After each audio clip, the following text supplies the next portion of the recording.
ആ വസ്ത്രത്തിലൊന്ന് തൊട്ടാൽ മതി, ഞാൻ സൗഖ്യം പ്രാപിക്കും എന്ന് അവൾ വിചാരിച്ചിരുന്നു. ആമേൻ. Hallelujah, hallelujah, hallelujah. ഇത്രയൊക്കെ നഷ്ടമുണ്ടായിട്ടും, ഇത്രയൊക്കെ പരാജയമാണെന്ന് തോന്നിയിട്ടും, ഇത്രയൊക്കെ ശരീരം മുഴുവൻ രോഗത്തിന്റെയും വിഷമത്തിന്റെയും ഭാരം ചുമന്നുകൊണ്ടിരിക്കുമ്പോഴും യേശുവിനെ കുറിച്ചുള്ള അവരുടെ ബോധ്യ വിശ്വാസം എഴുതിയിട്ടുണ്ട്.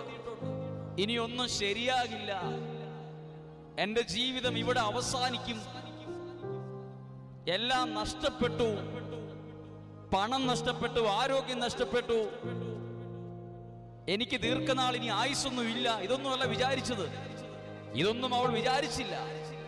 അവൾ വിചാരിച്ചത് എഴുതിയിരിക്കുന്നു, ആ വസ്ത്രത്തിലൊന്ന് തൊട്ടാൽ മതി.